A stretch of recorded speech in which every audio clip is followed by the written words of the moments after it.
going on, people? Welcome to the Bitchuation Room podcast. I am your host, Francesca Fiorentini. 1 year older since the last time we spoke. I just chickened out of wearing the dumbest birthday gift I've ever been gifted. It was actually very sweet, but it was a silly shirt that said awesome since September 1983, people. I am 40 years old. I actually get kind of excited just saying it. Because, obviously I'm a millionaire, and you can too. If you listen to the Bitchuation Room podcast with me and my co-host, my soon-to-be guest, she almost had it. Karinda Dobbins, comedian, is here in the Bitchuation Room with me. We're going to get into some things, a lot going down, a lot to bitch about. In fact, extra things to bitch about. In fact, if you're even hearing this podcast, if this has even come through to you, if suddenly your Apple podcast didn't implode because the planetary weight of retrograde bad juju has not destroyed your phone first, it's a minor miracle. Because my life in the last few weeks has been a minor effing miracle. A lot has gone down. There's worse problems in the world. These are just mine. And it's been quite an interesting couple weeks. Here's the lesson I'm taking from it. Don't get excited about anything. Just don't plan anything. Definitely don't celebrate things. Don't gather with people you love. Don't do that. Don't look forward to things. See, that's the problem. COVID trying to teach us a lot of shit. COVID was trying to be like, sit down, just stare at a wall. Oh, you don't have friends. Oh, you don't have family. And we didn't learn that lesson enough. And obviously COVID has also come for my family. We're just starting off strong, you guys. Before we dig in, we're going to talk about Kevin McCarthy trying to impeach Joe Biden. Come for dark Brandon. Ho. We're also going to talk about what's going down in Atlanta with the RICO indictments of 61 protesters who are trying to stop the further militarization of the cops. We're going to talk also about what's our third story? Oh, yeah. How California Democrats are ruining the country. We're going to talk about, finally, just some of the worst looks of the week. Well, what's a terrible thing that happened? What's not even a terrible thing, just a bad look. So we have a new segment, bad look. All right? Can you think of something? We've got 3. We'll decide which is the worst look. But in the meantime, before I get back to my massive pre-bitch session, why don't you like and share the stream right now, guys? Can you hear the desperation in my voice? Can you leave this podcast 5 stars? I mean, honestly, if there's something I could have this September, it's just a 5-star review on Apple Podcasts or on Spotify or wherever you listen to your podcast, but mostly those 2 platforms. It's a like. It's a subscribe right now. It's becoming a patron and becoming officially part of the Frantifa. Bitchuationroom.com/Patreon or Patreon. Yeah, you know what I'm saying? This is what I'm saying. That right there. See that? Devil's work. The demon speaks through me. Patreon.com/Bitchuation is where you go to become part of the show, and it gets you access to all kinds of perks. 20% off merch. There's a code. When you sign up, you'll get that code in the welcome message. You will also get a special access to all of our Friday bonus shows. You can go back and listen to the shows. We have some of the most irreverent, silly, funny, lots of impersonations from yours truly, a lot of bad accents, a lot of good accents, a lot of accents that will get me canceled. Which ones are they? Boo, boo, boo. You got to become a patron to find out who's getting fired from SNL. It's me in the future. Just kidding. I don't do those accents, but you should become a patron. You should also become a patron because you get access to the American Prospect Online, also a deep discount, 60% off the paperback version. I write the back column every single episode. It's an issue, which is super fun. And, just generally supporting this labor of love because I'm an old lady now. I'm entering mid-age. And can you hear the crisis in my voice? Yes, you say yes. I'm staying very present to the private chat to see if Paige has just tells me the entire stream isn't working, and your cat has died, even though she's right here. So I'm just waiting for those shoes to drop. But yeah, so my whole family got COVID except for me. That's right. That means the baby has COVID, Matt has COVID, and not only that, but I had planned a whole 40th birthday weekend in Palm Springs. It was going to be great. I still went, actually, because I am cheap and I could not get my money back, and I did not pay for insurance. So I was like, I will be damned if I don't go. That being said, I didn't know that the baby had COVID. I thought she was just teething. She was drooling a lot, blah, blah, blah. Should have shoved a Q-tip up her nose to begin with. I've tested her before, but only until Matt got sick did I test her. She got sick. Now, I don't know where she got sick, but separate from that, my friend got sick when we went to Beyonce. We're pretty sure. I was wearing a mask the whole time. Her mask touched the urinal, so she was like, I don't know if I should put urinal mask on my face. I get it. She didn't. She got sick. Apparently, a lot of people got sick from the Beyonce tour, which, look, depending on your seats, worth it. My seats, not worth it. Sounded SoFi, dog shit. Not worth COVID. But anyway, so that's where I am. All my friends basically dropped out. And that's okay, because I don't need friends. I need a blank wall. COVID taught me, enjoy the wall. Stare into the latter half of your life. This is what it's going to be. 40 plus years and you'll be 80 and in the Senate. That's my great song. That's my great. It's part of the fucking forthcoming Frantifa Christmas album. Why don't we get into what I'm really bitching about? Thank you for all your thoughts and prayers, which I can only assume are in the comments, even though I'm not reading them. But let's get into it. There's some things afoot to bitch about. What are you bitching about this Tuesday? Let's do it. This is What Are You Bitching About?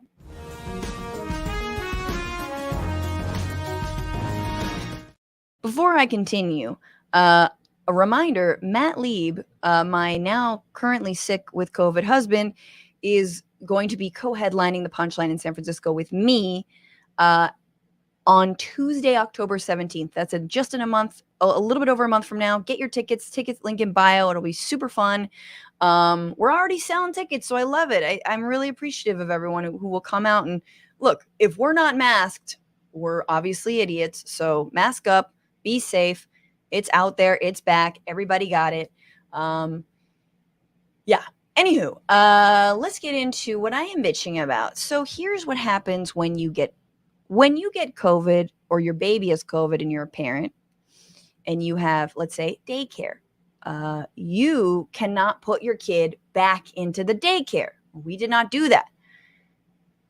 That being said, some MFer did, because that's where my kid definitely got COVID from. At least we're 99% sure. 1% it could be Beyonce. Either way, same thing. So what happens? Do you have to pay for daycare that week? Yes, you do. You definitely do. Do you also lose out on work and, getting a different childcare person, or the inability to do shows like this? Any other money? Yes, you do. Yes, you do. So you lose, and you've got a sick baby, but of course it's a responsible thing to do. You shouldn't put a sick baby back into the daycare, especially if you've tested them for COVID and whatnot.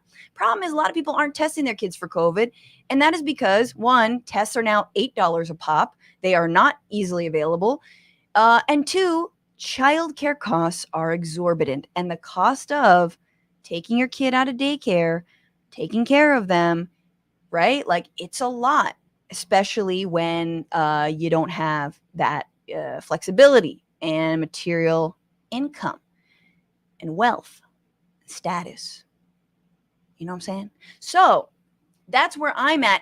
And lo and behold, it's coming at a time when, because of COVID era, ironically, COVID era pandemic stimulus money, 24 billion of which was designated for childcare facilities and daycares. That money is going away. And that means that the cost of childcare is going to go drastically up in a very short amount of time. Long term, some of these facilities will be closing down, but short term, they're basically going to be squeezing parents because that's what we do in this country. So that has been reported. A lot of folks have seen it. This is from the New Republic. Cost of childcare is about to explode. An October 2022 survey by the National Association of Education for Young Children found that 43% of child care centers and 37% of home-based providers nationwide will expect to raise rates. Similarly, in March 2023 survey, over 2,500 North Carolina child care programs administrators said that most likely the consequences, aside from difficulty retaining and hiring, will be fee hikes. Again, on the backs of parents. And this is already, it's like you send your kid to daycare and they give you COVID in return. Yes, some freedom, but every 2 weeks, basically every 2 weeks, Karina's been sick. This is the first time it was COVID. Poor little baby. She's so needy. We've been watching Miss Rachel on YouTube, which watch that after this. It's a great chaser for the Bitchuation room. But this I liked of this article, which says, if as a child care pain point gets deeper and more intense, it may behoove the Democrats to put funding on the table and dare Republicans to own every closure and every fee hike. Hopefully, such brinkmanship will not be required for lawmakers to stabilize a system that is essential for American families to flourish and for the economy as a whole to do the same. Yes, remember, this is all about creating broader economic wealth for individual families, for communities, for everybody in general, right? If you are only able, and even if, again, don't get me started on wages for housework. Don't get me started on getting some sort of stimulus for like being a stay-at-home parent. I fully believe in that shit. That's the kind of feminist I am. But this is one more way that American families are being squeezed. This is, of course, on top of the child tax credit that also lapsed under Biden. That's something he piloted, something that has lapsed. Now, yes, the Republicans are the ones holding this entire thing hostage. But again, as I just read, utilizing this, talking about what it means to people, in red states as well, whose childcare costs are going to be going through the roof. Of course, I'm sure they'll find, their representatives and leaders are finding some way to, blame grooming. Yeah. Let's blame grooming. Please groom my child. Just take care of her. I'm kidding, obviously. But you know what I'm saying? Like, it's like, this is what happens when we demonize all of these things. We just take it and look, here's what I do. I take my baby and I take a Bible and I just put her in a cage. And that's all the education you need. Just baby, Bible, cage. She's got a water bucket. Actually, it's one of those little nibblies. She can suckle on that. But then she's got the Holy Bible. And the Holy Ghost will instruct her. And it will never touch her. Ever. Except for her heart. And maybe sometimes her genitals. But anyway, that is what's going on. So I'm bitching about that, and I think we should all be bitching about that. We say we care about kids, but we don't. And of course, we say we care about, I don't know, being the greatest country on earth. But here we are. We're so far behind when it comes to any kind of public healthcare measures. And this new round of COVID is going to hit us all. Like I said, tests are expensive, to say nothing of other kinds of care that we all might need because of it, to say nothing of long COVID. I'm done. With that said, let's bring in to see what she's bitching about. Hopefully she's got a little... In fact, I know she's got more balancing energy because I am all over the place, guys. All over the place. She's a stand-up comic, a writer, an actor. She's performed at comedy festivals across the country and has shared the stage with household names like Trevor Noah, Roy Wood Jr. And her comedy album, Black and Blue, is out now. Karinda Dobbins, hi. Hi. What's up? How are you? I'm good. How are you? I mean, I think you heard. Yeah, that's a lot. That's a lot. It's a And you know lot. what? Even though I live in LA, I went to see Beyonce in San Francisco at Levi Stadium. Good for you. Because Did number you one, hear? the tickets were cheaper and the sound was amazing. Like it Yes, sounded like Beyonce was in my living room. girl, Everybody who went to girl, SoFi, they said the girl. sound was Dog shit. No, no, no, no, no. I've seen her twice at Levi. Here, I'm fully outing myself. Yes, I've seen her twice at Levi Stadium on the yeah. run with Jay-Z. Amazing. Her Lemonade tour, fucking amazing. But the audio, like, you know how you're in a concert, like you're in it. I Mhm. wasn't in it. Yeah. How could So you what not is be? it? Do you think it's a stadium? Because it can't be her Yes. sound system because it's So, I mean, I've dug real deep into this, but apparently, yes, it was her sound system. No, it was the stadium that everyone who saw like Metallica, BTS said SoFi sucks. Stadium sound generally sucks. I think closed ceiling stadium sound is even worse because it's like mm, reverberating. So it's okay. just like, and then finally, and this is not to I'm very much Beyonce greater than Taylor Swift, but apparently Taylor Swift paid extra to have like more or better like speakers put into SoFi, and everyone was like, "Oh no, the sound was fine." So it's like she got the memo. Queen Bee was a little bit of an Mm. oversight. Maybe her. I'll blame her people. I'd never blame her herself, of course. So let me get this. Like Taylor brought in extra speakers, but did she take them with her? Obviously, she didn't leave them for Beyonce. No, exactly. No, they cleaned them up, and they were like, She's like, They, "Oh, I'm putting them in," but Beyonce, she you took can't use away them. speakers for Beyonce. Yeah, okay. So all right, Taylor, I see you. But Karinda, what are you bitching about? I'm actually bitching about Alabama, which shouldn't be a surprise. The Supreme Court said that they have redistrict the state in order to exclude black voters. I mean, that shouldn't be a surprise to anybody, but the surprise is the Supreme Court said you got to carve out another district for black voters, and they were like, "Nah, we ain't doing it." So Like they, we no, so Supreme Court was like, "This is what you need to do," yeah, and they were like, "Yeah, that's cute," even though, and we generally like everything you say, but we're not going to do this. right, right. Which is, this is what gets me about this party. It's like they're the law and order party, except when it comes to them. They're like we don't have to listen to Law and Order. Like that's for you guys. Like when they tell us to Exactly. do stuff, it's a suggestion. It's not really, you know, what we have to do. So yeah. It is the one of the stupidest, easiest news broke videos we ever did, and maybe I say that I've talked about this before, was a video that was like 5 minutes, and it was just, "It's okay when I do it," and it was all about Mhm. Republican hypocrisy, and it was just, "It's okay when I do it." If the word hypocrite is too big, for one to understand, especially the Right. right. They don't get irony, they don't get hypocrisy. Just, "It's okay when I do it" is a basic thing, and they all believe it. You're totally right. It's like, yeah, yeah, law and order, but not for me. Yeah. Yeah, yeah. Oh, yeah. Infidelity is terrible, except when we Except do for it. me. Except for me. And abortion's awful, except for when they're my mistresses or my daughters. Yeah, okay, so 7 congressional districts, a 27% black population, and 1 congressional district where black voters are either the majority or close to it. That's Right. Right. insane.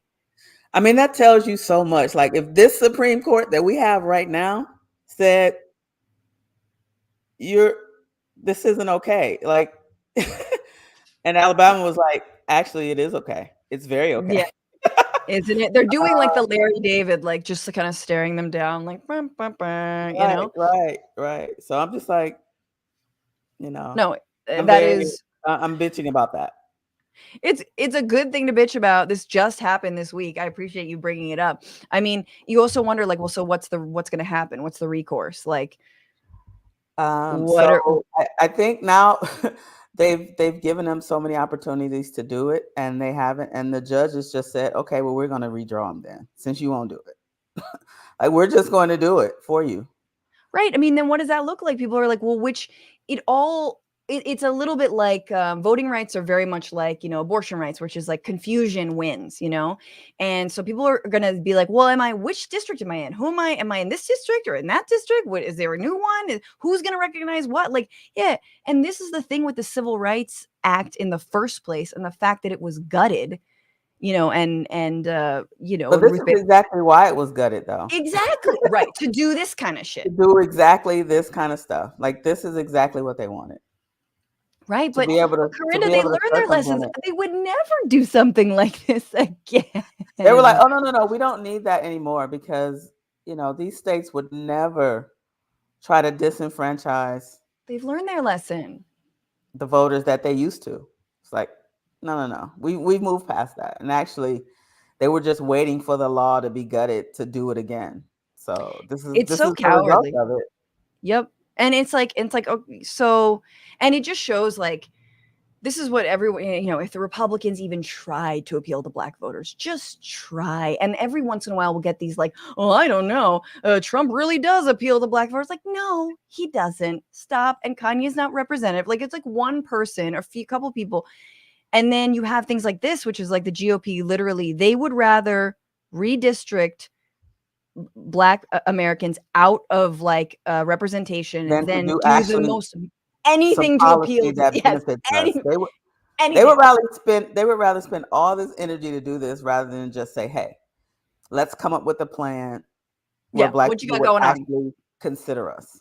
Right, exactly. What matters to you in your community? Were like, no, that would take too much. Let's just try to etch them out of the state and etch them out of any possibility of changing the things that we want to do in this state.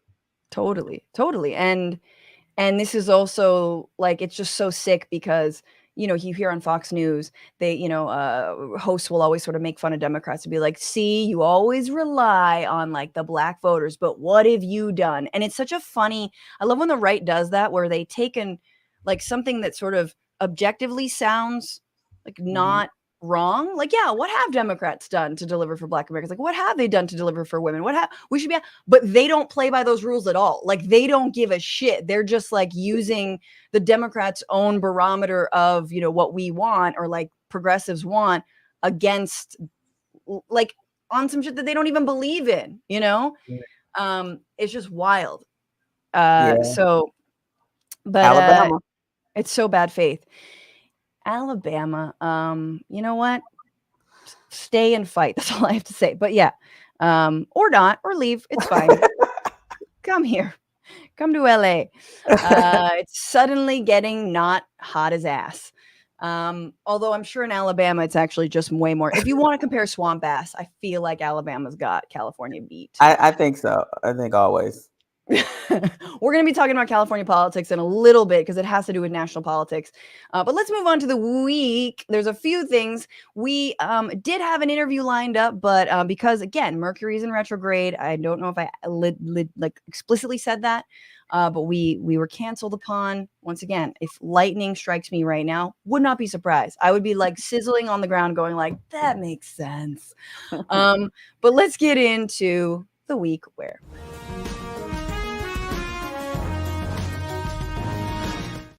This is the week we are impeaching Joe Biden. That's right. As per Lauren Boebert's call to impeach Biden, we're doing it.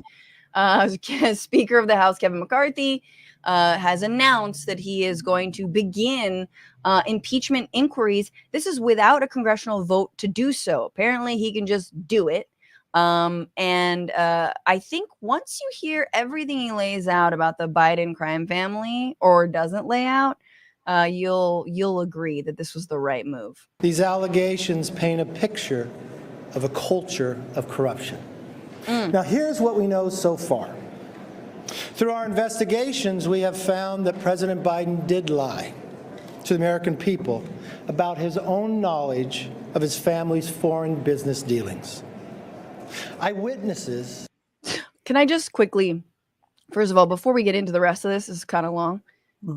There's no evidence to any of this. He's going to say eyewitnesses. He's going to say random whistleblowers. There's nothing they presented. like not disclosing what your son is doing is not the same as lying. Like him trying to like use your name like all rich people's sons and daughters do to get, some fucking job position. Don't have to get in the whole Burisma bullshit and the fact that actually Hunter Biden advised them and against like help them get more of their finances in line, like all the opposite of what they're saying. I'm just gonna judge McCarthy on his performance because he's doing a lot of like deep pastor sighs, like like yeah, and I think he added some extra flags in the background for effect too. It's like, for sure. Do you need that many flags? If you're The telling lighting's right. Yeah. Have testified that the president joined on multiple phone calls and had multiple interactions. Dinners resulted in cars and millions of dollars. Wait. He just turns. If you're listening, he just turns. He says, millions of resulted dollars. in cars. And your dinners result in cars. And then I think he might be talking about Trump's kids. Did he get the wrong memo? Yeah. How many billions of dollars from Saudi Arabia before he was out the door? Oh, and did they ever pass their security clearance? No. Were they in the Oval? All the time. Okay. Into his sons and his sons' business partners. We know that bank records. Right there. Like, I like that extra oomph on that beat. We know that bank records. Okay, what the bank records show that nearly $20 million in payments were directed to the Biden family members and associates through various shell companies. The Treasury Department alone has more than 150 transactions involving the Biden family and other business associates that were flagged as suspicious activity by U.S. banks. Yeah. Deutsche Bank wants to talk about Trump. But this is all, it's like, yeah, Hunter Biden got some money for working for the Ukrainian company Burisma. Maybe there were others. Yeah, a lot of rich people, a lot of people in Congress, mind you, already work in the stock market, even though they literally are in control of legislating the stock market. That's not illegal. But shell companies, that's their middle fucking names. I'm gonna skip ahead. Joe Biden. Oh, House committee. Here we go. That's why today I am directing our House committee to open a formal impeachment inquiry into President Joe Biden. This logical next step will give our committees the full power to gather all the facts and answers for the American public. Okay. Do you know what this reminds me of? Yes. This speech, it reminds me of when Trump said he was going looking for Obama's birth certificate. Remember that? He's like, I am going to look everywhere. I'm going to do everything, turn over every stone. And what happened with that? We never heard anything about anything he ever found. We never heard about anything illegal, suspicious. I mean, this is just all theatrics. I'm like, why do we have the energy for this when there's so many pressing problems in America? So many. Look, hang on, Karinda. Look, childcare and necessary food stamps, that stuff can wait, okay? The government's about to shut down, but we need to impeach Joe Biden first. Look, a wise war criminal once said, the absence of evidence is not evidence of absence. That is Donald Rumsfeld about WMDs, still looking for those somehow. I just wish every Republican could go to Iraq and continue to look for WMDs. But you're right. And it is purely performative. We'll get into why it is performative. The logical next step is so utterly ridiculous. And you wonder what and who he is auditioning for. I still don't know. That's exactly what we want to know. The answers. I believe the president would want to answer these questions and allegations as well. This effort will be led by Chairman James Comer at the Committee on Oversight in coordination with Chairman Jim Jordan for Judiciary Committee and Chairman Jason Smith on Ways and Means. Now, I do not make this decision lightly. And regardless of your party or who you voted for, these facts should concern all Americans.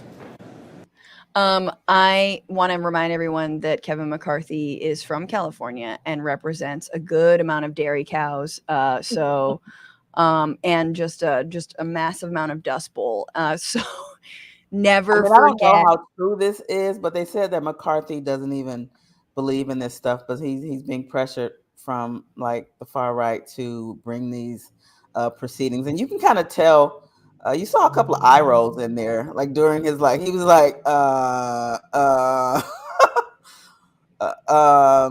and I don't think that he believes in this one iota, but No, but he's got to commit the to bidding of the far right people in his party.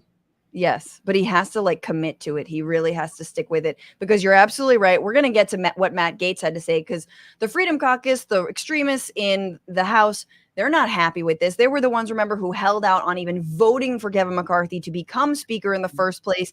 They wanted Jim Jordan.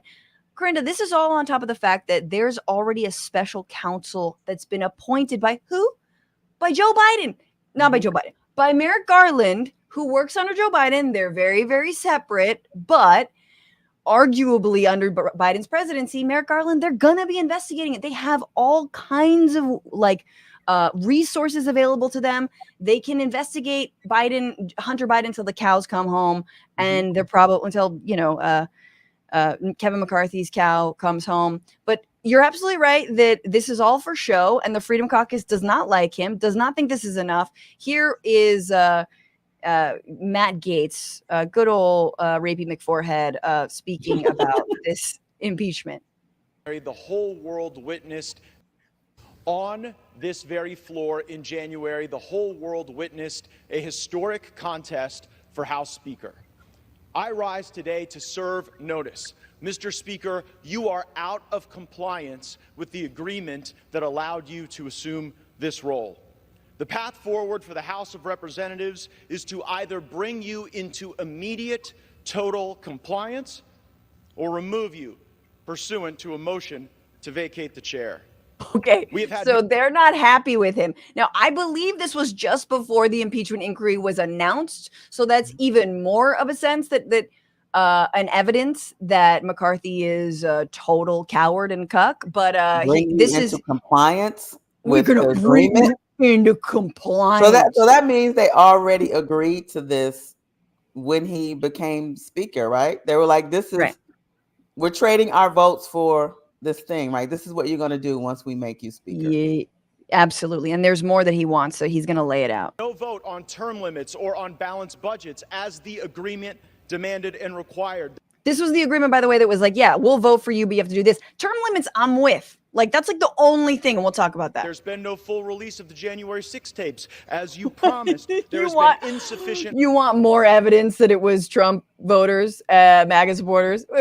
We need more. What you asked for, careful with the full Jan 6 tape. Shut up. Accountability. He's probably in the it. Biden crime family, and instead of cutting spending to raise the debt limit, you relied on budgetary gimmicks and rescissions, so that you ultimately ended up serving as the valet to underwrite Biden's debt and advance his spending agenda.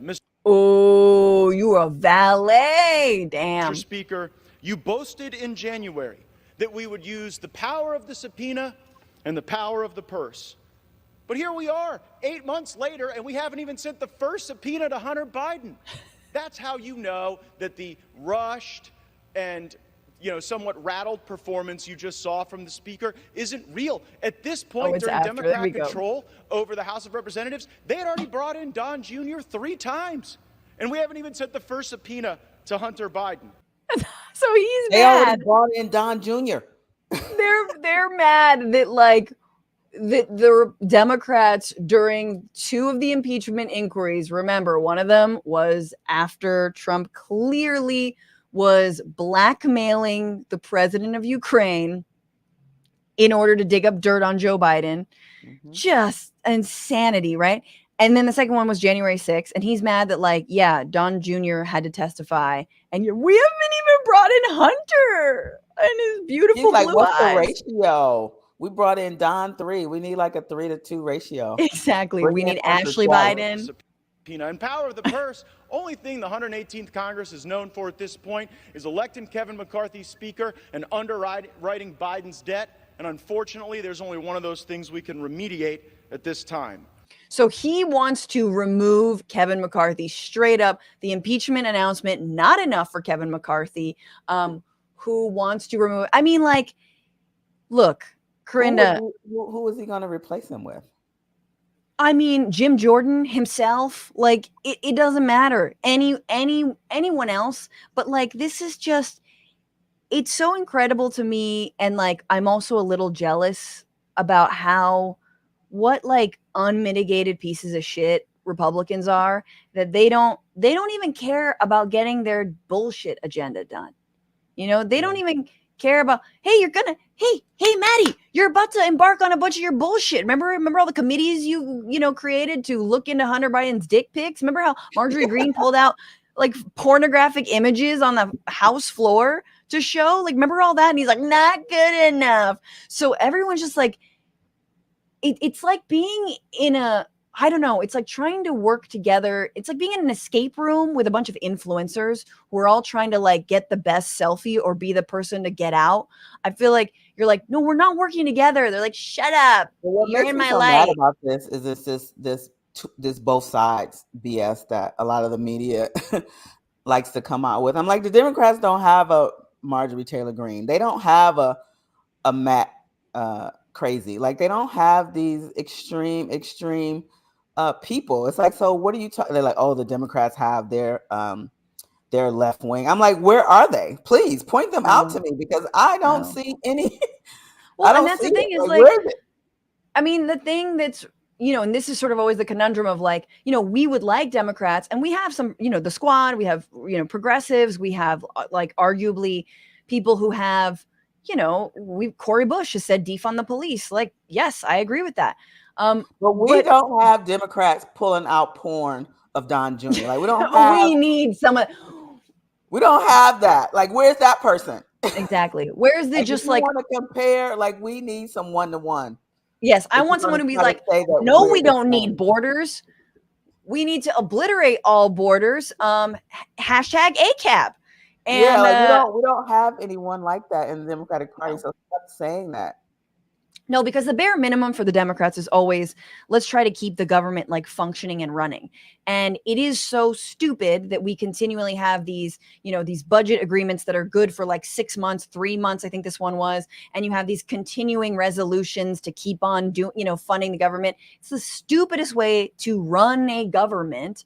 But that's what we have. And Democrats' baseline is like, I'm not going to hold the entire thing hostage to get my to get this very important piece of policy. Let's say it's a Green New Deal. Let's say it was Medicare for all. Let's say it was, abortion rights. Like, I don't know. Those might be good things to hold the government hostage over, but also it's so clear that Matt Gaetz doesn't have the majority of Congress on his side. It would be so clear that like, if we were to hold Medicare for all, as the thing that people wouldn't vote on or whatever, it's like, we don't have enough strength to do that. That's not in line with the majority of people. The majority of people and representatives just want to keep being able to do the work. Do you know what I mean? Mm-hmm. Anyway, all to say, like, I am jealous and also aghast at both of what Matt Gaetz is doing. Like, imagine this is your Christmas day and it's never good enough because they keep on moving the goalpost on Republicans do on what they want. Yeah. I mean, we know the history of this party, right? So we know that whenever they don't have actual policies, right, they start to play this sort of social morality BS card, right? So we're going to say that Biden's son is corrupt, right? We're going to say that the Atlanta prosecutor who's prosecuting Donald Trump is racist. We're going to say that, like, we're going to pull out all these things that have nothing to do with the actual policy that we're trying to put forth, because we're not putting anything anywhere. We're not helping people. We're not doing any of this stuff. I mean, they've done that for half a century, right? Yeah. It's just distraction. Let's just get people angry about people coming across the border, or affirmative action, or abortion, or it's like, let's get people riled up about all that stuff to detract from the fact that we're not doing anything policy-wise for people. Absolutely. Well, speaking of Atlanta, let's move on actually to our next story, because this is the week where that celebrated grand jury that used Georgia's RICO laws to prosecute Trump and 18 of his lackeys is now being weaponized, ironically, to go against apparently a bigger threat. I hadn't heard of this, but anarchists who love forests. That's right. This is the Republican Attorney General Chris Carr, who indicted 61 activists who've been protesting against the construction of what is dubbed Cop City in Atlanta, but it's also known as the Atlanta Public Safety Training Center. But it's effectively a massive training facility for police officers around the country. I think Karinda, they're going to finally solve the lack of police training we've been hearing about that leads to so many murders of unarmed, specifically Black Americans. I feel like this is why going to it's so solve big. it. Yeah, exactly. The bigger it is, the more forest it cuts down, the more retraining we can give them. Yeah. Got it. Yeah. Mhm. But of course, it's going to be ridiculous mock projects. I mean, this is the kind of stuff that they did in Nevada with Afghanistan, creating a mini Kabul in the desert, so people could go and train. Just wild stuff like that. But so 61 defendants, 61 people were indicted. Let's get into exactly what happened. It is implied 61 defendants. The indictment has implied that the defendants are dangerous anarchists, and the state remains the only source for this claim. Even if the accused are all anarchists, this is from the Intelligencer, it doesn't mean they'll all conceive of anarchism in the same way or agree on the same tactics. From this inauspicious beginning, it proceeds, it being the indictment, to cite the mere dissemination of left-wing ideas as suspicious activity. Defend the Atlanta Forest Recruits, it warns, that's the organization, warns people post things on the internet and hand out zines. They prepare for arrest by writing the number for bail funds on their bodies. This is all common political activity, which Georgia is now seeking to punish. Even writing letters to incarcerated protesters is an evidence of conspiracy. So wild, just red baiting shit, wild, anything you're doing, any flyer, you sent a text message, whatnot, 61 people. So here's some of the supposed charges. Jeffrey Parsons, on or about January 18th, attempted to occupy the DeKalb Forest and prevent the construction of the Atlanta Public Safety Training. So again, occupying, physically being there. Oh, and then he signed his name as ACAB. This was an overt act in furtherance of the conspiracy. What? ACAB. That's a furtherance of the. Oh man. No, exactly. I mean, are we going to sweep up teens who are writing it on their binders and stuff in the Atlanta area? I mean, this guy is grabbing at straws. You're indicting people for protesting under the RICO.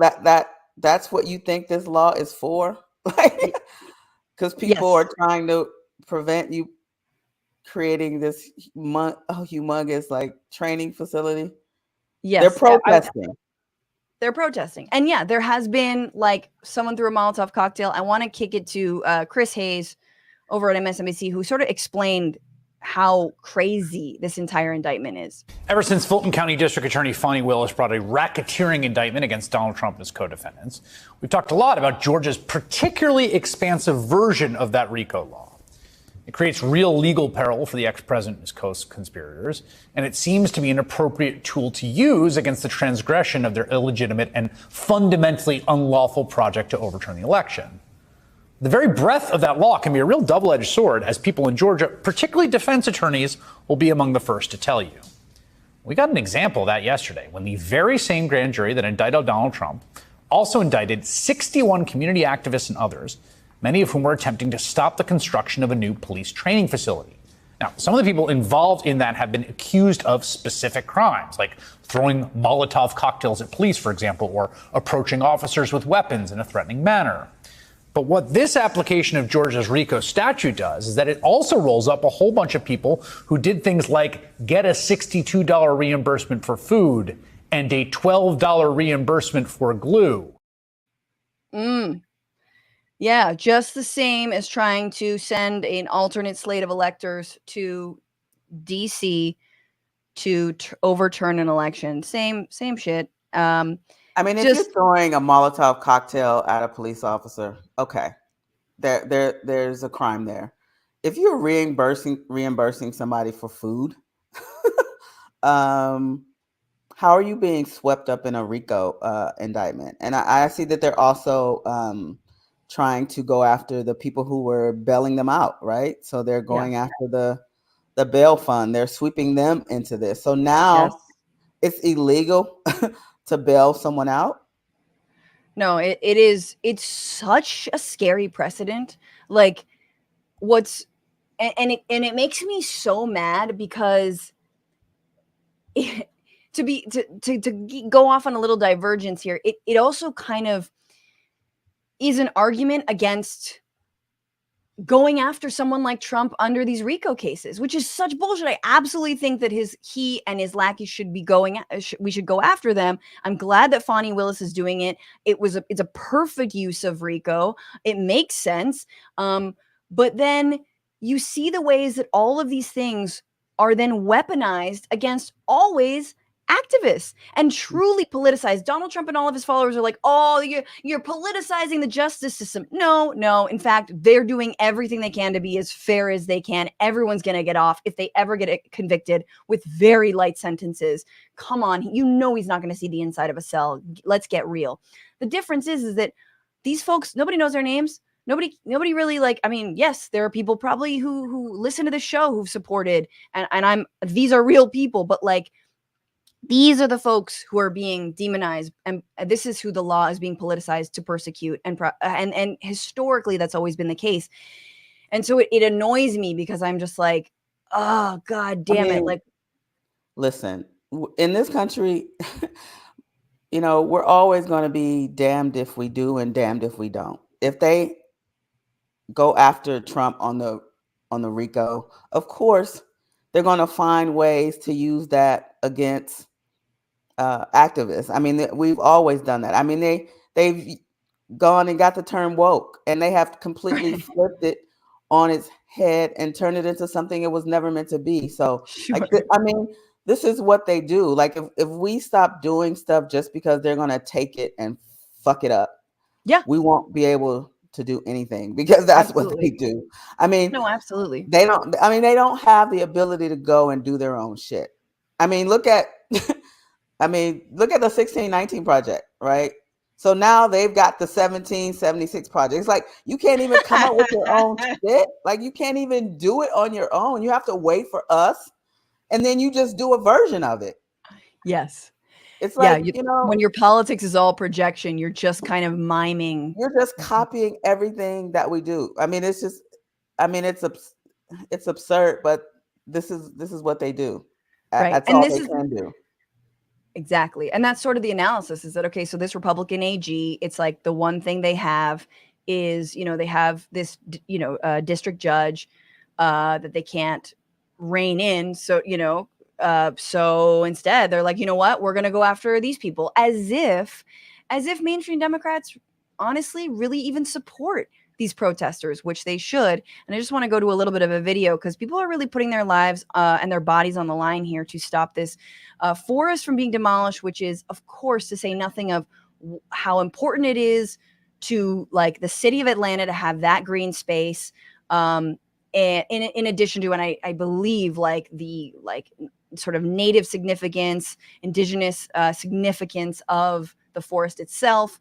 To say nothing of the fact that they killed Tortuguita, a protester. The cops killed him while they were protesting this. Here's folks, sort of holding the line and continuing to demonstrate. We are religious people here, guided by our faith to stand up and protect the land.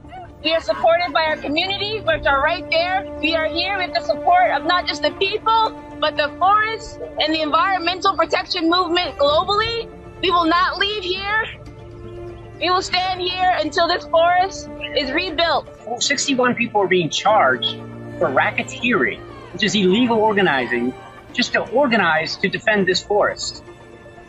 What's next? It is also troubling to me that this training facility is in a predominantly black community in DeKalb County. It is institutional racism at work when communities of color are repeatedly degraded, this time by the presence of increased militarism in their own neighborhoods. The corporations that are empowered to make the decisions that affect our lives are not going to make the right decisions. So we have to stand up and take our own future into our own hands through direct actions like this. We need as many people as possible to join in this fight of nonviolent direct actions. The more of us that are willing to take the risk and come out here and put their bodies on the line to save the forest, then we will win.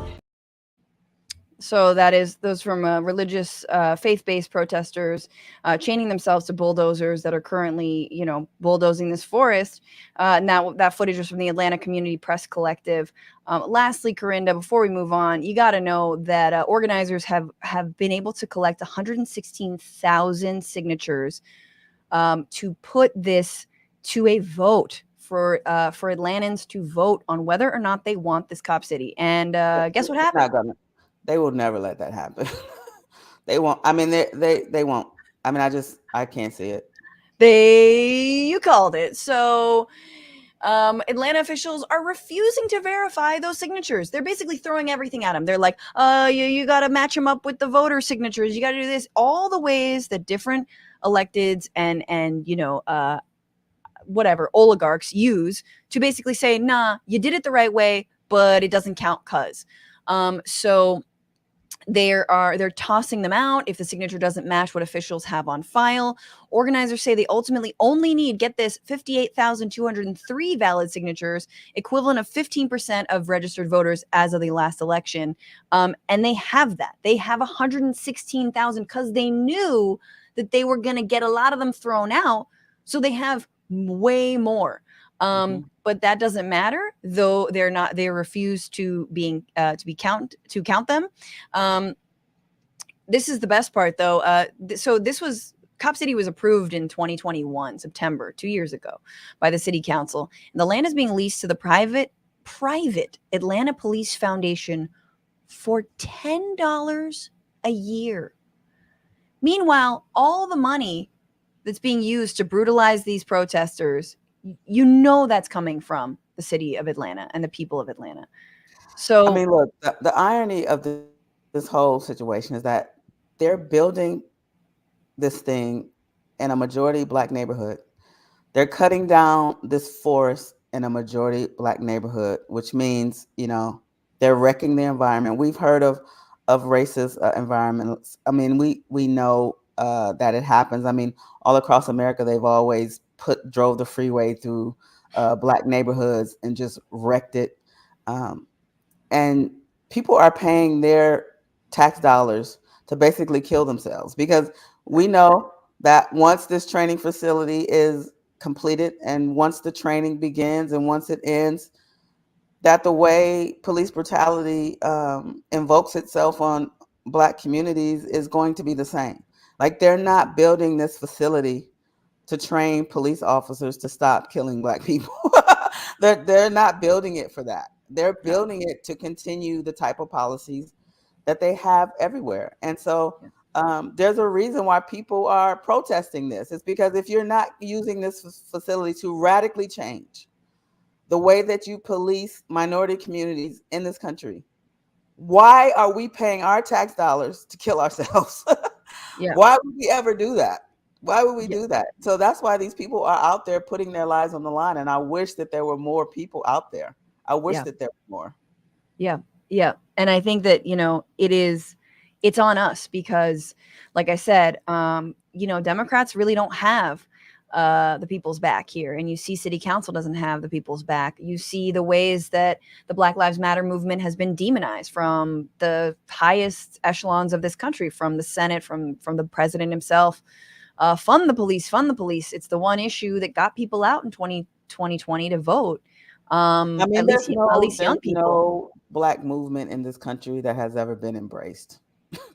I mean, that is the truth of the matter. I mean, even people who say today that they, love Malcolm X and MLK. I mean, the truth of the matter is when they were alive, they didn't have the following that they have today. Right. So, in retrospect. So, of course they're going to demonize anything that puts Black lives on par with any other lives. So, I mean, I expect that to happen, but you also expect the party that Black people have supported and Black people have put their blood, sweat, and tears into to stand up for us when we need them to. And they have not done that in this case. I mean, it would go a long way for even the vice president, right? The first woman of color, first Black woman, vice president. Say something, right? But she's a top cop, I don't think she's gonna say. I don't think she's gonna say shit. Not going to dip her toe into that pool because I mean they've already dragged her for things she doesn't have anything to do with. So for her to, she's not politically. It's not a thing that she's ever going to, No, she won't. And I am curious, and I full disclosure, I have not seen maybe what someone like Stacey Abrams, again, a progressive leader in Georgia, has said about it. But it feels very much like protesters are alone. And I think that has to do with what they're protesting and yes, who they are and where they are and who they're fighting for. But look, 116 people signed this thing. It only takes 58,000. Put it on the ballot. No one says you're overturning it. Just leave it to the people. They might vote. Make your case. You're going to flood Atlantans with tons of fake propaganda about why you need this thing. So but they can't take a chance. They can't take that chance. They've put too much money, too much effort, too much time into this $10 a year for there to even be a chance for the people in Georgia to say no. They can't take that chance. They won't allow it. Agreed. All right, final story. Let's dig into this, guys. So this was the week where it's been a lot of announcements for re-election, and a lot of old octogenarians not trying to get up and share anything that I don't know how to intro the segment. Let's start again. Here we go. Old white women. Is that the segment? Let's talk about old white women. This is a segment about old white women from California who don't want to let go of the reins of power, even though they're not aware that they still have the reins in their hands. So Nancy Pelosi, former Speaker of the House, representing California and San Francisco specifically, has announced that she, at the young age of 83, is running for re-election. And she goes into why, but here she is on MSNBC saying, yep, running for re-election. I have agreed to stay on another term in order to help meet the needs that we have now. We're a resilient city. We've had AIDS. We've had earthquakes. Of course, we've all had pandemic. We intend to come out of this the resilient city that we are in even better. Now, at the same time, our democracy is at risk when we talk nationally.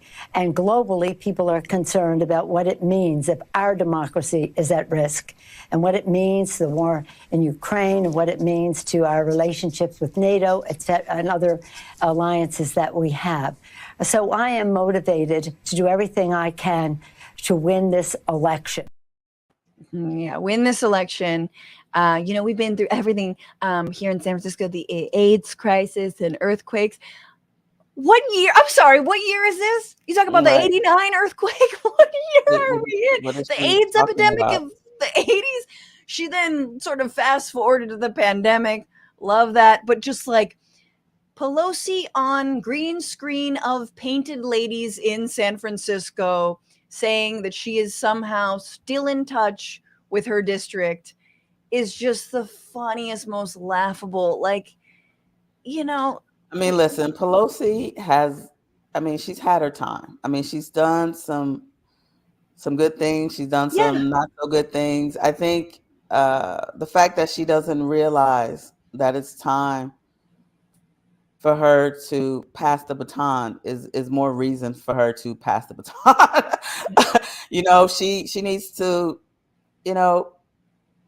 give the next generation the tools that they need to fight what's ahead, because she's seen it all, she's done it all, but clearly her time has passed, as you can see from the things that she's referencing. Like, she doesn't even know what we're fighting anymore. Right. Absolutely. And she her excuse basically for why she needs to stay is that she needs to be effective as a fundraiser. So this is according to Politico. She said, "My focus is the House and presidency. You're in a stronger position as a candidate. You may not know this, but if you're not a candidate, you really can't raise money for yourself." I'm sure she didn't mean for herself. "And raising money for myself enables me to spend that on other people when I have more Manolos.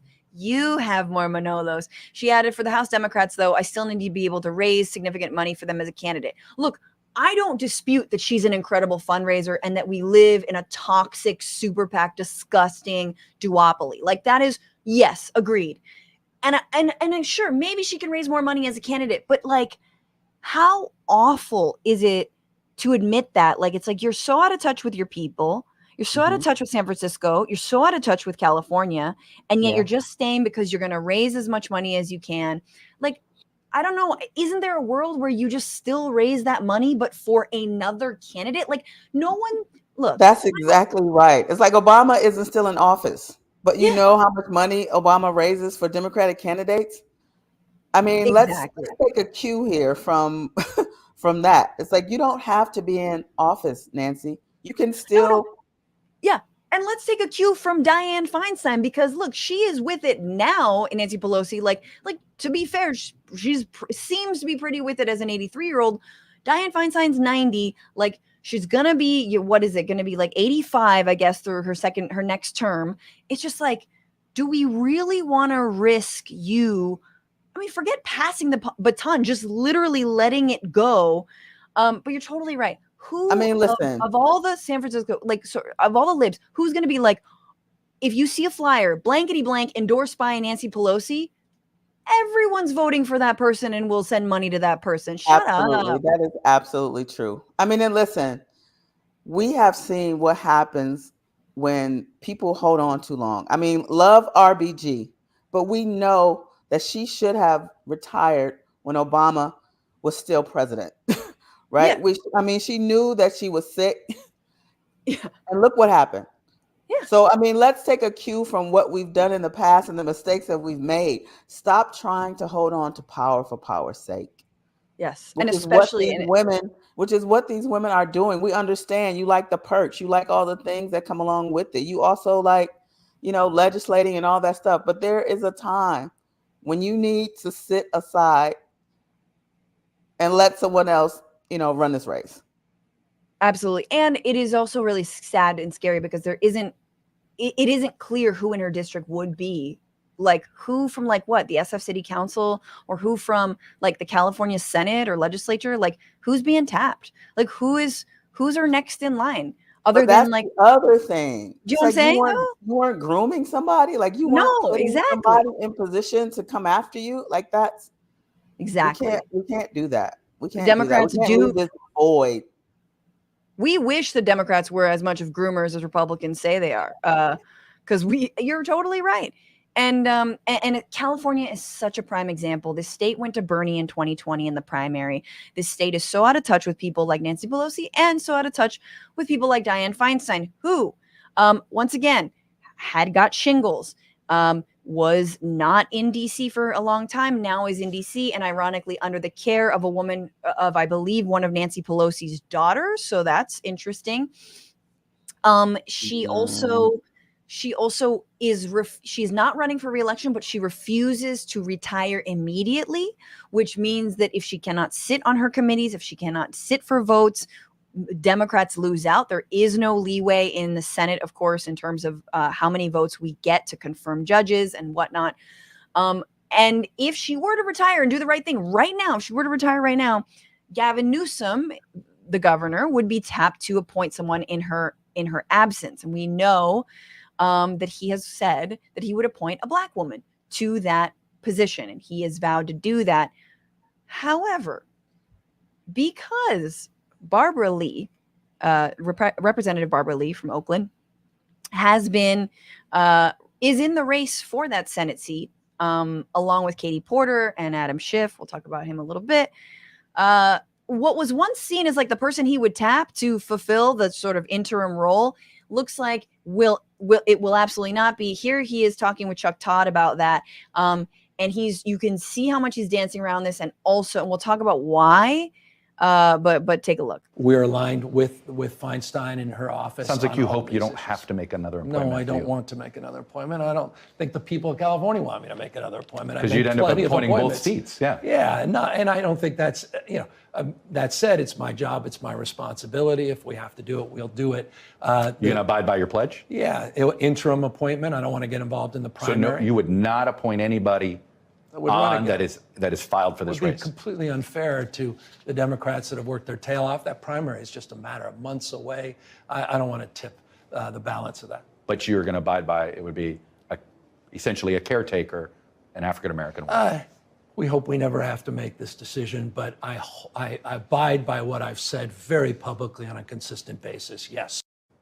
If I have to, I will, but we're following Dianne Feinstein's office because I'm really good friends with Dianne Feinstein, even though she just calls me Bob instead of Gavin when I see her. So, I mean, Karinda, look, this is a tough one. Obviously, Barbara Lee is, she's in the race. It would seem unfair if he just tapped her and plucked her into that spot. And listen, to be honest, I'm not opposed to that. He said that he would appoint a black woman. He never said, I won't appoint a black woman who's already running for this job. He never said that. So, I mean, it still should be open to her. Having said that, some people think that it would be unfair to the people that are in the race, but hey, what I would say is it's unfair for black women all over the world. So I would put Barbara Lee in there. Give it to her. If they want to run against her in the race for the actual seat, fine, but give it to her. I mean, what's interesting is that Barbara Lee is trailing behind in terms of fundraising. She's trailing behind Katie Porter, and she's of course trailing behind Adam Schiff, who again sort of made his name as the leader of the first Trump impeachment, and has kind of like played that card for a really long time, even though he is much more to the center than Barbara Lee. Again, one of the lone votes against the authorization of whatever it was, endless. For that reason alone, he should put her. For that reason alone, I mean, that's a legacy that you cannot, forget about. I mean, she was the one person who had the spine to say, no, this isn't right. We shouldn't go there. This nobody from Afghanistan or Iraq was on any of those planes. So like, why are we waging this war against someone who didn't have anything to do with this? Right. Yeah, so exactly. She was the one person who had the guts at that time to say it. They all have retrospectively said it, but she did it in the moment. So where is her cultural cachet for that? I know. She never really got it. I know. And I've said that I think Barbara Lee has been in, I think she is not necessarily my pick to like be in the Senate, since there are no term limits forever and ever and ever. I've met her. I think she's really great. I think she's also like tired of elected office. Like, she's very jaded. That was the sense I got. I do like Katie Porter's like energy, but I also think that, I mean, in terms of like getting in there and kind of being able to like run shit, and especially I think people can get intimidated by the Senate. You see someone like Katie Porter, she's pretty new. If she were in the Senate, who knows? This is a small body. Like, whereas I think someone like Barbara Lee could absolutely hold her own, and come in there, for lack of a better term, guns blazing, and stand up for, I think, what people of California want. She took issue with the idea that she was a caretaker, but that was put in by Chuck Todd. Like, he said, like, a caretaker. She said, I'm troubled by the governor's remarks. The idea that a black woman should be appointed only as a caretaker to simply check a box is insulting to countless black women across the country who've carried the Democratic Party to victory election after election. I also say, I think that, why do we have these like promises from politicians like Biden? I promise the next will be a black woman. I promise the next one. Just do it. Stop saying this. Stop making it like I promise I'm going to check that box and then I will be cool and good and woke and great. It's like, just do it. Stop talking about it and just do it. Because when you say it, it makes the right mad. It makes, the left mad. It makes black women mad. Like, you feel like just like a box being checked again. Yeah. Just do it. I mean, I think the reason why, and this is just my opinion, that they're making these proclamations is because the Black women have carried the water for the Democrats for so long without any reciprocity. And so now, we delivered Georgia. We've turned these states blue that you never thought would be.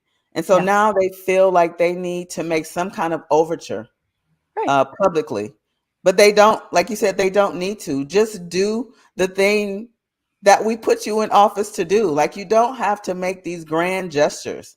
I mean, make sure that there's welfare and social safety net available to people who should have it. Make sure that, like you talked about, childcare is affordable. Make sure that Black women and other minorities are making the same amount from doing the same job. It's like all the stuff that we elected you to do it. That. And then you won't have to make these kind of statements, because to me, if you're making those kind of statements, you aren't doing the things that we really want you to do. Yes. Hey, deliver on universal health care, Gavin Newsom. Remember when you said that? You know how many Black Californians that would help?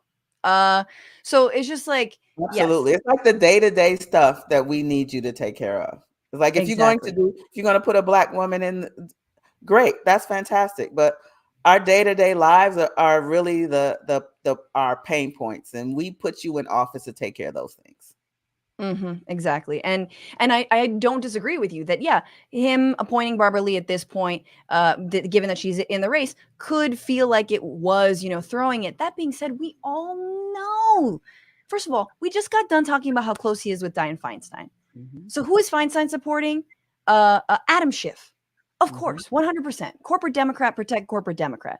So Gavin Newsom supports Adam Schiff. You know that his people are like clawing at him and like, do not do this, right? You know that they're clawing at Dianne Feinstein saying, do not resign. We would rather have we would rather miss out on appointing justices. We would rather miss out on critical votes just so we can get another corporate Democrat in there for, I don't know, the next 50 years. Like, this is the short-sightedness and the kind of like toxic, again, like plutocratic BS in DC that you see bite us in the ass. And by us, I mean, and this is why we've always talked about, there's really no leftist left, right?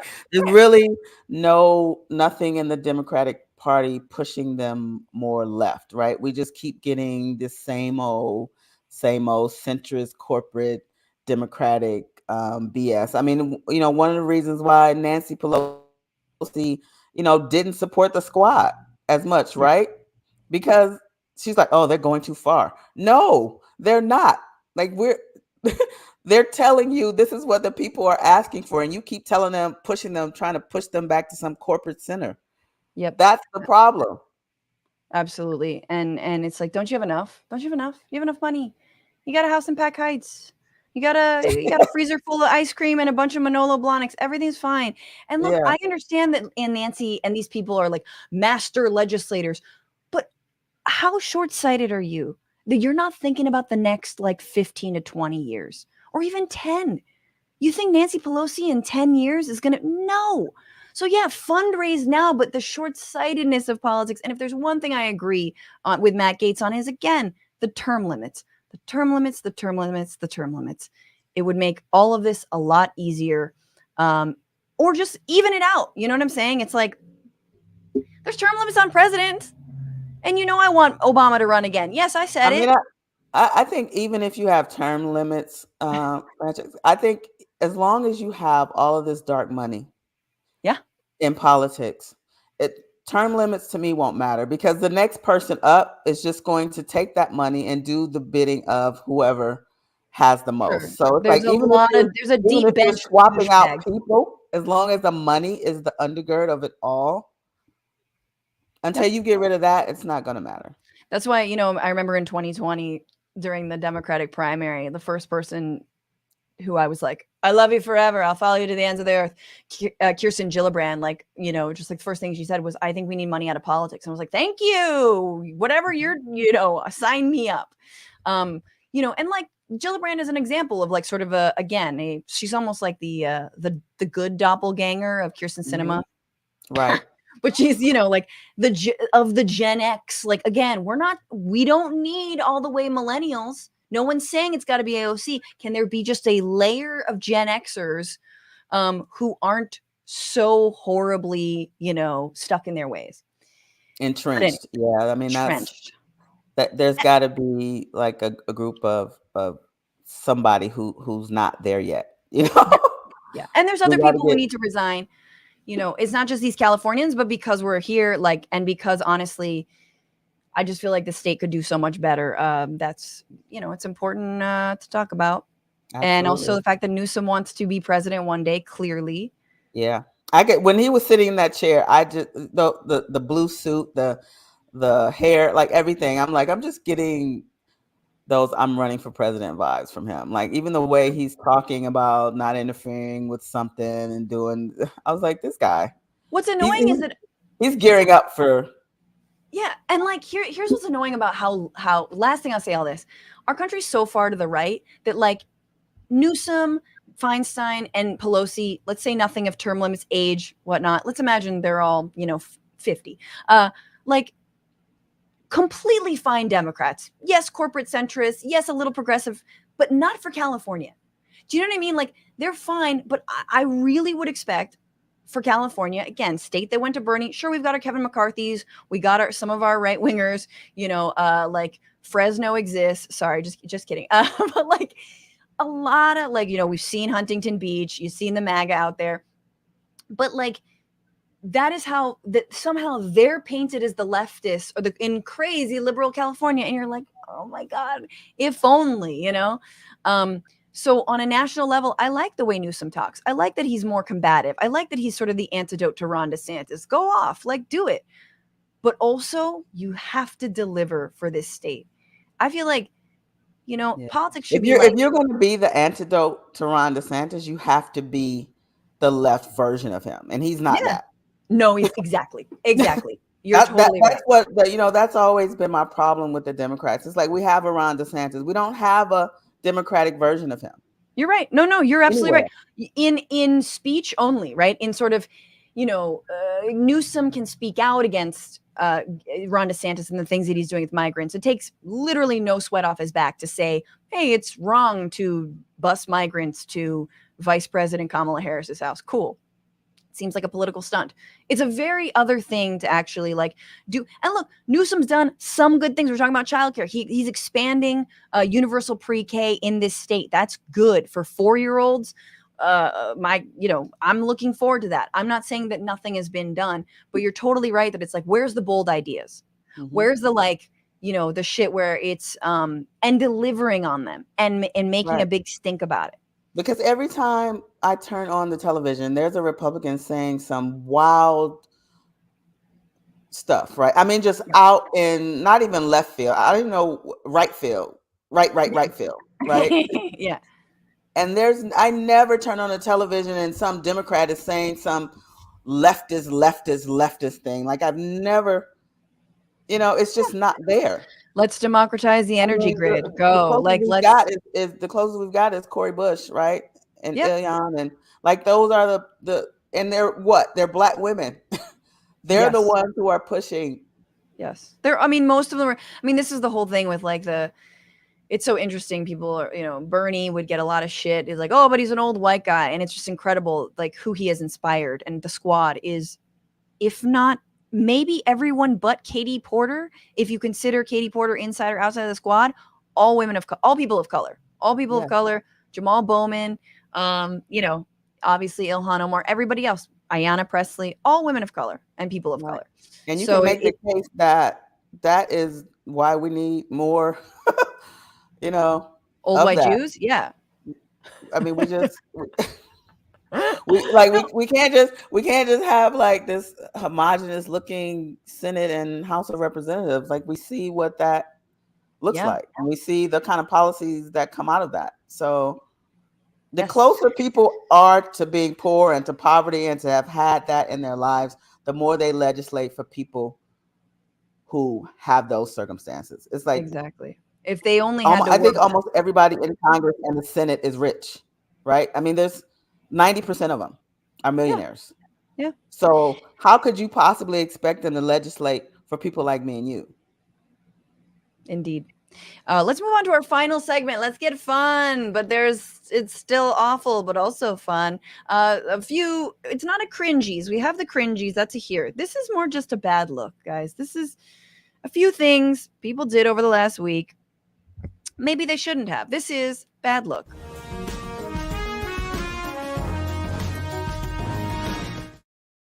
Okay, let's start with the obvious. Ashton Kutcher and Mila Kunis. They sent a letter to a judge who was sentencing their good friend / rapist, Danny Masterson, an actor who was convicted of 2 accounts of rape and then eventually sentenced to the maximum, which was 15 years each, which that makes sense. Hey, look, a rapist got justice. Hell yeah. So 30 years in prison total. Mila Kunis and Ashton Kutcher actually petitioned the judge to be lenient before that sentence came down. And oopsie, we found out about it. And they then have since sought to pardon themselves, and they apologized. But they spoke about, okay, so these letters of leniency describe deep connections to Masterson. Kutcher saying that Masterson has been his friend and role model for 25 years. By the way, Kutcher has a foundation, I believe, against child sex trafficking. So cool. And cool. did you see that video? Oh, their apology? I mean, they look super sad. I mean, they look like somebody told them they had to wash their legs. I mean, it's bad. I mean, it's horrible. Okay, we have to watch them apologizing for said letter of leniency. Here we go. We are aware of the pain that has been caused by the character letters that we wrote on behalf of Danny Masterson. We support victims. We have done this historically through our work and will continue to do so in the future. A couple months ago, Danny's family reached out to us and they asked us to write character letters to represent the person that we knew for 25 years so that the judge could take that into full consideration relative to the sentencing. The letters were not written to question the legitimacy of the judicial system or the validity of the jury's ruling. They were intended for the judge to read and not to undermine the testimony of the victims or re-traumatize them in any way. We would never want to do that. And we're sorry if that has taken place. Our heart goes out to every single person who's ever been a victim of sexual assault, sexual abuse, or rape. Okay, so let's talk about this video because just on pure acting, because they're both acting. I think Ashton's got Mila beat. Super sad. I mean, he had the 5 o'clock shadow. I mean, he looked like he was downtrodden. I mean, he put some work into that character. He really did. Just like, and like, I know, it took him like, 6 tries, right? Because there was one moment he forgot to say, and we're sorry. And she like pauses, like looks like it's your line, like line. And he was like, line. Like she looked at, like we've talked about it. We did it already. But her like sort of like overly serious. And we know, like, I just don't buy. Here's the thing, Karinda. I get that this was after the sentence and they were asking for leniency and whatnot and whatever. But you are also public figures and people are going to find out. And ultimately, that's going to make you look like a rape apologist. Sorry. Mm-hmm. So you could totally tell the family, no. You know what I mean? Give them money or something. We might not find out about that. We might, but it might be harder. I mean, you can't on one hand say that you've always supported victims and then write a letter for rapists. Like that, those two things don't go together. Like you couldn't, you can't put them together, even though you have a lot of money. It makes no sense. Like you can't. Right. And these are the same people who were so appalled when Will Smith smacked Chris Rock, and they were like, "Oh my God, this is horrible! I can't believe it just assaulted my eyeballs like that." And then you write a letter for a guy who's been raping people to say he's been good to us. What do you want? Absolutely, he never raped me. I mean, that's effectively what it is. And it's just okay. So I just a full, let's give some context to this video because this Twitter account, Matt X, what is that? God, I skipped Roman numerals. 14. Said, I know their PR team told them to sit in front of an innocuous, normal person looking wall. But unfortunately for them, I have also watched their Architectural Digest house tour and know exactly where this was filmed. And if you're listening, they were filming against sort of like a nondescript, like barn wall, kind of like sand wash, wood. And it's in front of a insanely gorgeous pool and an insanely gorgeous property with like a gazebo.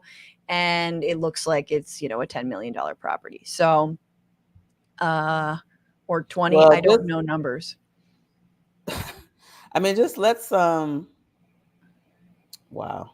Let's just shout out to Topher and Laura for not writing any letters. I think they were the only two from that cast that didn't write letters. So let's give them props. Yes, that's exactly right. They were like, hell no, which is exactly what they all should have said. Exactly. I mean, if any, when in doubt, say nothing. I think that's always, people don't do that enough. Just be quiet. Just be quiet. Let it wash over you. Like you don't have to say anything. Yeah, you could have told his family, like, he's been great to us, but there's no way in hell I'm writing this letter. People are already mad at us because we don't bathe our kids. We need to. We're a little hot right now. This is a pond we shouldn't jump into. Yeah. All right. Number 2 for bad looks this week. Drew Barrymore, more celeb news, has decided, no, you know what? She doesn't care about the WGA strike. She doesn't care about writers because it's time to work, guys. We need to go back to doing the Drew show. So here she is. This is her statement on Instagram. It is mwah in terms of tone deafness. So blah, blah, blah, blah. I made a choice to walk away from the MTV Film and Television Awards because I was the host and it had a direct conflict with what the strike was dealing with. And this was back in the day, in which was studio, streamers, film, and television. It was also in the first week of the strike. And so I did what I thought was the appropriate thing. Oh, this is at the beginning of the strike. At the time, to stand in solidarity with the writers. And to be clear, our talk show actually wrapped on April 20th, so we never had to shut down the show. However, I am also making the choice to come back for the first time in this strike for our show. That may have my name on it, but it's bigger than just me. I own this choice. We are in compliance with not discussing or promoting film and television that's struck of any kind. We launched live in a global pandemic. Our show was built for sensitive times and has only functioned through what real world is going through in real time. So effectively, like, we want to report on the strike from a scab ass show. Hold that thought. I want to be there to provide what writers do so well, which is to bring us together or help us make every sense of the human experience. I hope for a resolve for everyone. I hope for a resolution, you dumb, for everyone as soon as possible. We have navigated difficult times since we first came on air. And so I take a step forward, start on season 4 once again with an astute humility. And also, I think further down in that statement, her reps or whatever of the show said that they aren't going to perform anything that writers would do. And so they're in compliance with the WGA strike. So you're trying to tell me that you're going to have a talk show where nobody's writing anything? What are you talking about?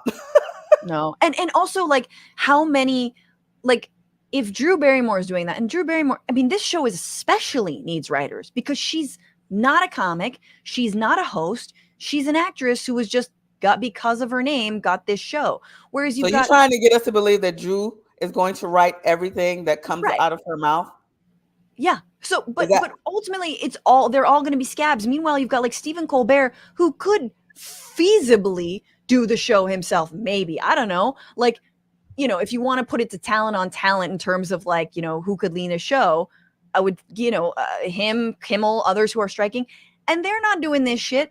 It is so wild to me. And what's so funny, this is more context. So she's saying that she's using the show to heal, to bring us together. And yet, during her first taping, which was, I believe, yesterday, the day before, WGA did picket, and they were giving out buttons to the live studio audience members, some of whom did not know that there was a strike. A lot of people, they come visit LA. I think it's filmed in LA. They don't know there's a strike, right? That's fine, So they like grabbed some buttons and they went into the show. Guess what happened next? Producers flipped out, took their buttons. Kicked them out, right? Kicked them out of the show. Kicked them out of the show. Can't be here for the live taping. So miss me with we're bringing people together. That's humility for you. I mean, so it's so consistent with the statement that they put out. Right. And the best part is they joined the picket line, I think. So like after they get kicked out, they join the picket line. I mean, here's the thing. I would appreciate if these people who are filming, breaking the show, if you would just come on and say,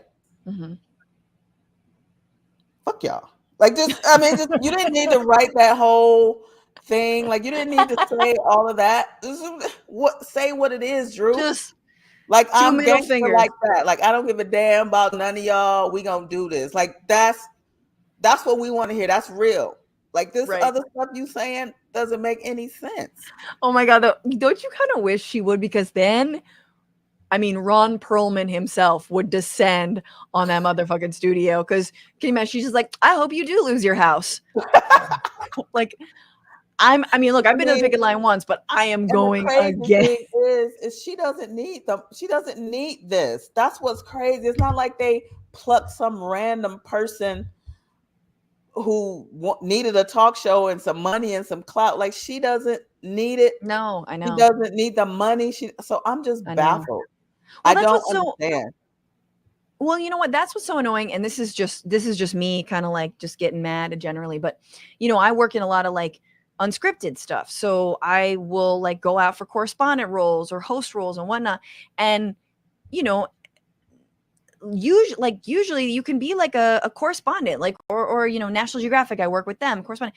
But lately in the last like 5 to 10, it's like, no, we don't really care about a correspondent with no name recognition. We want the celeb. So Will Smith's got to be the narrator for like this, you know, whatever, like, you know, Big Bang documentary on Nat Geo. Like it's got to be like Stanley Tucci's got to host the show on CNN, even though nobody knew fucking Bourdain and I know Bourdain. They want a guaranteed audience built in, right? They don't want to have to curate an audience. No, they don't want to take a chance on anyone new. They want existing IP, and that goes for like big celebrities too. So you're 100% right that Drew didn't need this show. She definitely didn't need the money. She did it because they offered it to her. I mean, you have Busy Phillips whose show got canceled, and because people probably didn't know enough about Busy Phillips, but they didn't give her enough time to like grow and make the show better and like get to know people. So it's just like, guys, it's so sick. And right now with the strikes, I like apparently, and I'm no fan. In this climate that we have right now, like we could never have had a Ricky Lake or a Jenny Jones. Oh my God, no, exactly. Bill Donahue or an Oprah, or because everybody has to come to a talk show already famous. Yes, that's 100% correct. And like kudos to these, you know, all white dudes, late night show hosts, all white men. You know, they are talented. They did work their way. They're comics, they're improvisers, whatnot. But like, you know, there is still that's still a blockade of white dudes, you know? Yeah. Anyway, that's just my own personal bitch. This show is like somehow really long, but that's just because Karinda and I like we vibe, you know? We do. Okay, one more bad look, and then I don't know, whatever you think the worst one is. Okay, so we found out this week because there's all these new. Ronan Farrow has an investigative piece about Elon Musk. There's a new book out about Elon Musk. That is a biography. I don't remember the name of the author, but in it we learned that that actually a year ago, when the war on Ukraine was beginning, that hang on, let me get my notes. Here we go. So this is according to the Washington Post that apparently, you know, so Elon Musk has this internet provider called Starlink and was providing internet to Ukraine, but in September 2022, Musk had actually asked Starlink to, Ukrainians had asked for the Starlink support to attack Russian naval vessels based at the Crimea port of Sevastopol. Musk had refused due to concerns that Russia would launch a nuclear attack in response. Russia seized Crimea from Ukraine in 2014 and claims it as territory. However, Musk was not on a military contract when he refused Crimea's request. He's been approving terminals to Ukraine for free in response to Russia's February 2022 invasion. However, in the months since, the U.S. military has funded and officially contracted with Starlink for continued support. The Pentagon has not disclosed the terms or cost of that contract, citing operational security. So basically, in other words, he himself alone decided that when Ukraine was like, hey, can we have internet service in this area of whatever it was, Sevastopol, that we can use to attack Russia, Elon was like, no, sorry, I don't believe in that attack or strike. Can you imagine a civilian having that power? I mean, people should be flipping out right now about that. Insane. I mean, what we're learning is that, guys, imagine somebody having that power against America or anywhere else in the world. No, it is very scary, and I feel like what we've seen from Elon just on Twitter, just on X, the things he says, the dumbass moves he makes.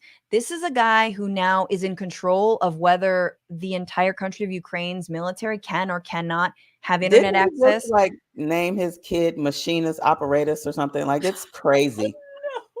Like, this dude should not be in charge of anything. You name your kid that. Like, you're not all there.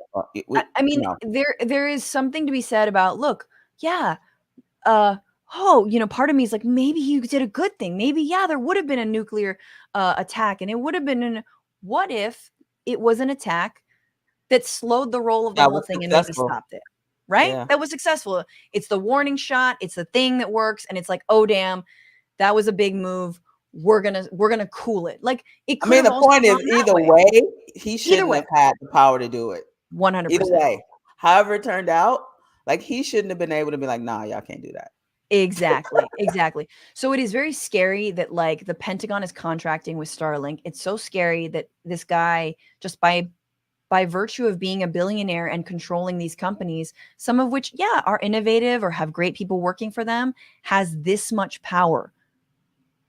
I don't even know if this is a bad look, but this is definitely the worst out of all of them to me. Yeah, I think this might be the worst. I think it might be the worst because, I mean, it's crossing so many lines. It's crossing so many lines from government to war to individual choice to, it's like this one guy decided. Yeah. And this could have been the turning point in this war. Right. But he decided. I mean, look at all. Gotta be. He was like, no, you've got to buy a blue check mark first before I can allow you to do the strike. Why don't you advertise with us? Mark? I don't think so. Should have got that check. Maybe I would have let you do it. You know what I'm saying? Exactly. Karinda Dobbins, Black and Blue is her album. Where do you recommend people get that? From Blonde Medicine. You can go to blondemedicine.com, and you really, I know it's a lot of retro heads out there. You really should buy the album. Buy the album. That's the best way to experience a live comedy album. Yes, it is. Buy it on a record player. Record CD, mini disc. No, record player. Oh, a literal. I got a real album. You got a real album. I love this. And remember, guys, like, when you look up comedy albums for free, a lot of them are available. But if you truly want to support comics, buy it through the distributor and the company, which is Blonde Medicine, good fans and friends of this show. Karinda, we're not gonna talk about Spotify. I mean, it's on Spotify, but we know what's up. Right. No, shell out the money. It's not that much. It goes to support the comic directly. And thank you so much for being on. Anything else? Any other plugs? Where can people find you? I'm gonna be jumping on some dates with Roy Wood Jr. So yes. You can, if you see him come to your town, I may or may not be there. I mean, I hope it's May. I'm only on one day so far, but I'm hoping to get on another one. Expand. So I'm looking forward to that. Okay. Well, and on social, where can we follow you? It's Karinda Dobbins everywhere. Like, I didn't get fancy. On Twitter, on Facebook, on Instagram. I couldn't come up with a whole bunch of handles. I'm like, it's my name. I mean, you good. It's good that you was available. I have to kill the other Francesca. I hope she's gone now. But yours wasn't. Well, my whole name is like absurdly long, but there is at Francesca who like she has like a defunct Twitter. Not that I care about Twitter anymore. If you were Elon, you could just take it. Because they did that to somebody. Somebody had like. Imagine if you're the other Elon Musk. Okay, we got to go. Karinda, everybody follow Karinda on the socials and take very good care, Karinda. Always good to see you. Such a good time. We lose track of it. But let's go over to the comments real quick. Woo! Thank you so much, William Larson, for becoming a new member. Y'all know you can become members of this show. I just realized I had an umbrella base behind me.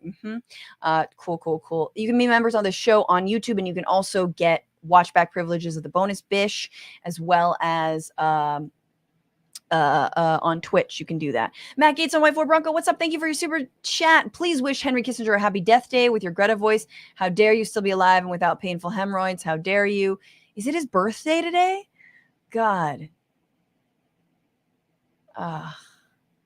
How dare you, you disgusting old troll, you war criminal, disguised as a cute little troll to fool everyone.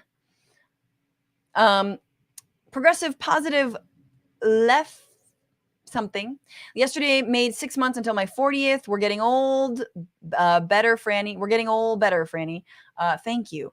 Daniel Lee saying universal childcare is one of the next big fights. So expensive. Agreed. Remember when Melania was going to do that? I mean, was it Ivanka? I can't keep up straight. Dr. Don says Germany has Kindergeld, money from government each month for every child. Childcare is free, as are schools, universities, trade schools, healthcare. Just saying. No, I'm moving.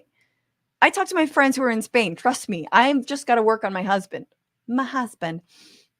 Robert, thank you for your super chat as always. Happy birthday, Franny. You don't look a day over 39. Well, maybe one day. Lady, I don't know. Thank you for your super chat. My first live on your B-Day. How cool is that? Yeah, thank you so much. I'm glad it's your first live. My birthday was 2 days ago, but that's okay. It doesn't matter. Paper Dragon says Matt Gaetz will replace him in terms of Speaker of the House. Yeah, it can always get worse, I guess. Dr. Doom on YouTube. Hunter's meth pipe is bigger than Don Jr.'s Coke straw. Just sick the sons against each other. They should just have to battle, but rap battle. Handicapped Zone, give the people what they want. More Hunter Hog picks, indeed. And Paper Bullet says criminalizing social protests and left ideas sounds like Nazi Germany. Yeah, or just this country. Marshall Ghetto, how you doing, man? It says refusing to recognize your residents is such an obvious symptom of their fash. Yeah, when the people of Atlanta say they want a thing, and you're just like, no, we're going to override you. I mean, Karinda was talking about Alabama, it's just, they're overriding the will of the people when they can't get their way. Soul Life, this is great, on YouTube says, ironically, one of the reasons they said they needed a cop city was to boost their low morale due to poor public perception of police. The thick irony, indeed. Let's see. Dr. Don says Pelosi knows where all the bodies are buried. This is true. Dr. Doom also says Barbara Lee is 77. It's true. I still think 77 is a little old, but there we go. Jay from New Jersey, do not put this in the universe, please. What are the chances Newsom appoints London Breed to find signed seat? He will technically have kept his promise, but she's a corporate Dem. I mean, no. I was hoping Maxine Waters. He's not going to... It doesn't matter because it's not going to happen because Dianne Feinstein is going to stay alive for another year and a half. And that she's refusing to retire. Christo Stefan says every progressive legislation passed was only possible by the votes of Black women. They saved Alabama. There you go. Bama Raider 12. I'm a communist from Fresno. I'm sorry about the Fresno hate. I didn't mean to. Thank you. Thank you for sticking it through. Hell yeah. And then Jay from New Jersey, hey, became a member. What's up? Thank you so much. And thank you, everybody. Thanks to all the people. We have some patrons who became $10 patrons. You guys, you can be a $10 patron and you get a shout out with the fart song. Hang on.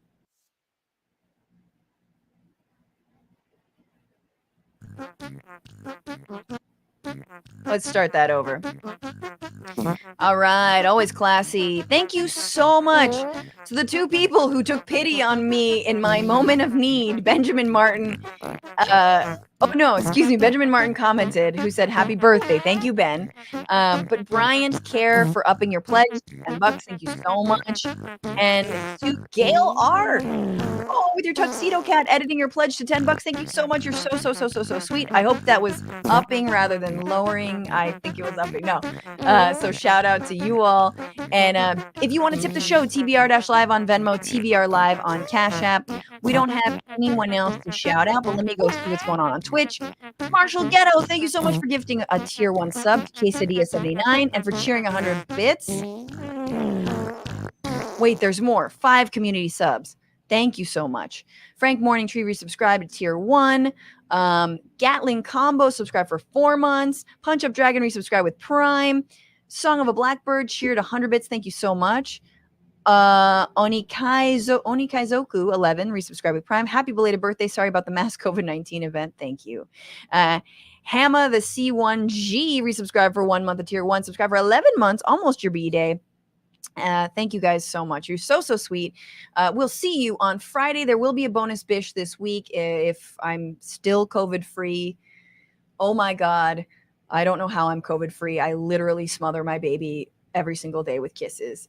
With that, take good care. Thank you to everyone who works on the show. Paige Omac, Maximilian Inhofe, Andy Vasoyan. We stream Tuesdays and Fridays, 1 p.m. Pacific, 4 p.m. Eastern. Follow us on all the socials. Bitchuation Room on Instagram and TikTok. Bitchuation Pod on Twitter, me at Franny Fio, and remember to fight the power, to fuck the patriarchy, and to not just bitch about it, but be about it.